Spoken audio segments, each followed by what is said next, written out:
一部界隈で有名な46組の考察というか、どのような特性が期待できるのか計算してみようって動画です。下手なことを言うと消されるわよ。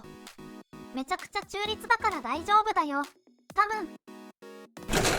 46組とは、ホイールの組み方、というかスポークパターンの一種で、関西の有名なお店の造語かと思います。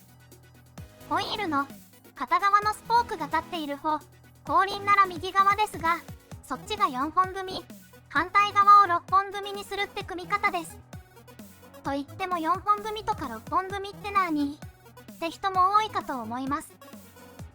この動画では前半に4本組や6本組の意味、それによってどういう原理でどのようにホイールの性質が変わるのか、そして後半に46組ではどのような性質が期待できるかって流れでやってこうかと思います。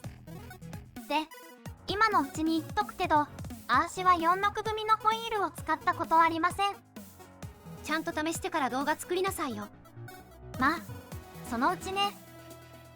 でもこの動画では計算上の話しかしないから、使ってようが使ってなかろうが内容は変わらないよ。まあ中立といえば中立かしらね。では、4本組とか6本組って何って話から始めます。4本組とか6本組っていうのは、スポーク同士をクロスさせて組むタンジェント組において、どれくらいクロスさせるかって話です。ここに適当なホイールの構成部品があります。左右12本ずつ、合計24本スポークのモデルの一部です。リムの、この黄色いテープの部分に、手前のフランジからのスポークを接続するための穴が開いています。テープとテープの間にも穴が開いてますが、これは反対フランジから伸びるスポーク用の穴なので、今は無視してください。で、フランジから放射状にまっすぐスポークとリムをつないでいけば、最も簡単なラジアル組です。シンプルね。次に、こんな風に隣り合うスポークをクロスさせて、接続する穴を入れ替えてあげれば、ワンクロス、または2本組と呼ばれる組み方です。ワンクロスっていうのは、ここで1箇所クロスしてますよって意味です。2本組っていうのは、ここですね。1、2で1組になってるよって意味です。この組み方は見かけない気がするわ。ここでさらに1つ外側のスポークを持ってきて、さっきと同じ穴に接続してあげると、2クロス、または4本組と呼ばれる組み方になります。さっきの2本はこっちの方の穴につながれることになりますね。これをなんで2クロスって呼ぶかっていうと、この根元付近のクロスも数えてるんです。1箇所2箇所で2クロス。それか1、2、3、4って数えて4本組です。これがロードバイクだと一番よく見かける組み方かしらね。さらに外側のスポークを持ってくれば3クロス6本組になるんだけど、ちょっとこの状態でやるのは難しいね。でもまあこんな感じって分かってもらえたかなって思います。何本組って呼ぶ場合はクロス数の2倍になるのね。とはいえ、これらの呼び名はどちらかといえば組む人の目線での呼び名で、これが直接特性を決めるわけじゃありません。あらそうなの。実際の特性を決めるのは、スポークがリムに接続される角度と、スポークの長さです。角度は立体的だけど、まず組み方で大きく変化する、今の視点から見た角度を確認しましょう。この動画内ではラジアル組を0度として、そっからずれている角度を便宜上ガンマと呼ぶことにします。ワンクロス相当くらいにハブを動かすと、角度ガンマがちょっとついてきますね。スポークもちょっと長くなります。次に2クロス相当くらいにしてみます。実際は角度ガンマというよりかは、スポークの延長線とハブのセンターの距離が重要です。この距離はリムの半径と角度ガンマの関係から自動的に決まります。この距離がスポークテンションをトルクに変えて、ねじりに抗うことができるわけです。さらに動かしていくと、24本スポークの場合は3クロス6本組直前で角度ガンマが最大になって、それ以降は逆に減っていきます。だから24本スポークのホイールでは3クロス6本組までしか使わないかと思います。一方で、こっちの方向から見た角度はブレス角と言います。ブレース角はクロス数が増えていくと微妙にですが小さくなっていきます。見た目じゃほとんどわからないわね。このブレース角は横合成に強く関わる角度で、大きいほど横合成も高くなります。便宜上ブレース角をベータとしておきます。クロス数とガンマ、ベータ、スポーク長の関係をグラフにしてみましょう。ガンマとベータはサインの形で影響を及ぼすので、その形でグラフにしています。このグラフは24本スポークなのを前提として、他のパラメータは適当に決めて計算しました。それぞれ何を意味するかだけど、まずスポーク長は長いほど同じ力をかけられた時に伸びる量が増えます。なので少しだけどクロス数が増えるほど全体の合成が落ちる傾向になります。一方サインガンマはねじりに抵抗するためのテコの腕に相当するので、大きければ大きいほどねじり合成や強度が高くなります。これはスポーク長の変化を余裕で打ち消せます。次に横合成に強い影響を与えるサインベータはクロス数により少しずつ減少することがわかります。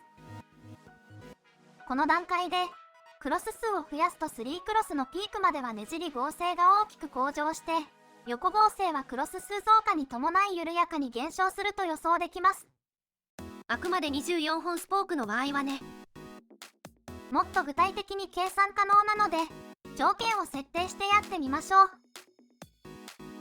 TNI のエボリューションライトというハブで有効直径 595mm のオフセットの内リムをつけた後輪という設定にします。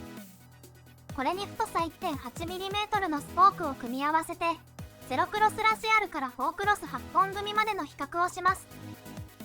実はさっきのグラフもこの条件の右側スポークを抜き出したものでした。この組み合わせだと2クロス4本組が一般的なので、それを 100% として他がどれくらいか比べるって形式にしますね。左右張力比だけはそれぞれ右側のテンションを 100% とした場合の左側のテンションを示しています。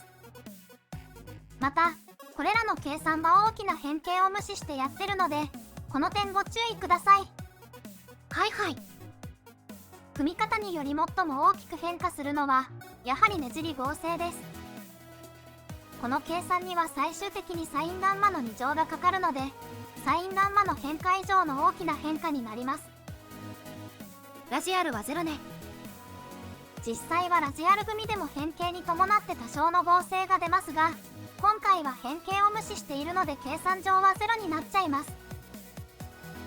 このハブでの組み方の主流は2クロス、時点で3クロスですが、この2つがねじり合成で突出しているとわかります。1クロスはほとんど使われないけど、ねじり合成が低すぎるからかしらね。1クロスが全てダメとは言いませんが、このハブは2クロスか3クロス前提の設計がされていそうですね。続いて縦合成と横合成を見てみましょう。どちらもクロス数が増えるほど合成が減ってくわね。実際は縦合成は絶対値が非常に高く、この程度の差では紙1枚分の差にもなりません。タイヤやその他車体の変形量の方が桁違いに大きいので検知不可能だし影響もほぼなしかと思います。一方で横合成は絶対値がかなり低く、変形量で言ったら縦より2桁くらい大きいはずです。横方向なら手の力でも変形させれますからね。実走行でも検知可能な差かと思います。なので現実的に重要なのはこの2つのパラメータで、クロス数を変えることは横合成とねじり合成のトレードオフをやっていると考えていいかと思います。ここからが本題です。本題の前に動画の半分以上終わってんだけど。普通リムの穴は左右のスポーク用に別々に割り付けられているので、左右の組み方を別々に設定することも可能です。それで誰が最初にやったかは知りませんが、関西の有名店が積極的にやっているのが、右側を2クロス4本組、左側を3クロス6本組にする組み方です。これを46組と呼んでるようです。右が4本組、左が6本組で46ね。そのお店では左側のクロス数を増やすことにより左側のテンションが大きくなり、かかりが良くなる、左右の合成のバランスが良くなる、としているようです。そのお店の主張を細かく把握しているわけではないので、別のことを言っていたらごめんなさい。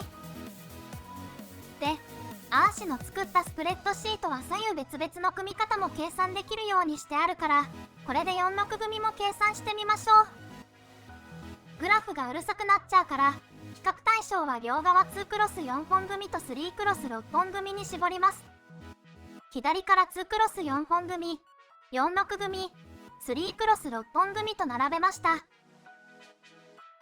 まず、主張されている左側のテンションの増大だけど、2クロスや3クロスが 45% だったところ、46組では 47% になっています。すごく微妙な差じゃない？ 2クロスを基準にすれば 4% くらいの向上だけど、評価は一旦保留します。ちなみにこの張力増加ですが、この角度ガンマの増加によるものじゃありません。こっちから見た角度、ブレース角が変化したことによる効果です。一方で、縦、横、ねじりの角方向の合成は2クロスと3クロスの中間になります。この部分はある意味当たり前かもしれません。半分2クロスで半分3クロスだからね。例外は、ここ、左緩み限界です。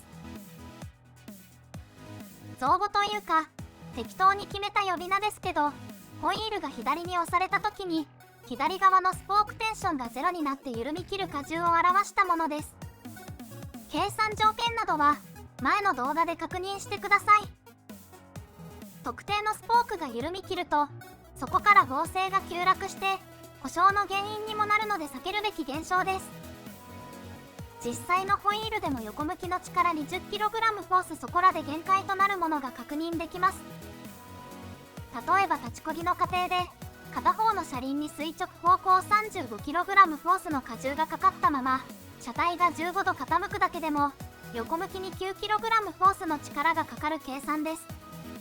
他の力とも複合するので、実装でも体重や乗車スタイルによってはこの限界を超える可能性は十分ありそうです。だから結構重要なパラメーターかと思います。これだけ、2クロスと3クロスの中間ではなく、両方を上回っています。言うてリサじゃない。そうだね。2クロス対比で 2% だけです。張力上昇分より上昇比率が低いのは、静的な横合成が低下しているためです。微妙な差だけど、46組のメリットであることには違いないです。あとテンション上がっていること自体がニップルの緩みにくさにつながるので、耐久性的にプラスなはずです。何か弱点はないのかしら？カンパニョーロの G3 組の話をしたとき、左側がラジアルでねじり合成が低いから、駆動トルクの影響をほとんど受けないって言ったよね。逆に、46組は左側のねじり合成が高い組み方なので、逆の現象が起きるはずです。これが弱点になるかなって思ったけど、グラフのこの部分が、トルクのみの入力で特定のスポークが緩み切る限界トルクを表しているんだけど、まあ別に悪くないですね。これは左側の負担割合が上がることより、全体としての合成向上の効果の方が大きかったからです。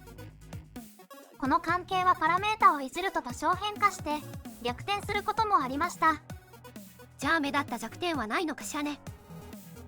46組はめちゃくちゃ良いって感じには見えませんが、選択肢としてはありな気がします。なるべくフラットに見るなら、2クロスと3クロスの中間角で、横荷重に対する緩み限界に少しボーナスがつくよって感じじゃないでしょうか。直哉くん。さて、こういう話をすると、なぜメーカーは採用しないのかという話は避けられません。アーシが気づいていない致命的な弱点があるのでしょうか。答えは多分もっと単純です。今回の46組の特性、ハブの寸法を少しいじれば2クロスでも再現可能だからです。具体的には右側のフランジチョッピーにプラス 3mm、左側のフランジ位置を内側に 2mm ずらせば大体同じ特性になる計算です。トルクに対する耐性はむしろこちらの方が優れているので、なんならこっちが上位互換に近いかもしれません。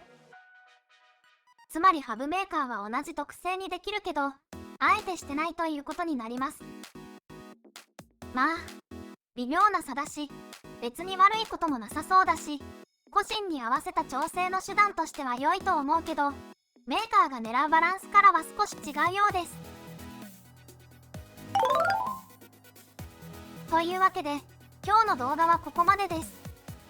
しかしいろいろ言ってると、たまには自分で作りたくなりますね。これ以上ホイールを増やしてもしょうがないし、そんな予算もないんだけど、体は一つ。完全に新しく作らなくても、このほとんど使ってないホイールのスポークだけ組み直していろいろ試してみるのも面白いかもです。それを動画にするならいろんな組み方をある程度客観的に評価できる仕組みにしたいけど、なかなか難しそうですね。何かアイデアがあったら教えてね。それじゃ、またね。バイバイ。この動画を気に入ってくれた人は高評価とチャンネル登録お願いします。バイバイ。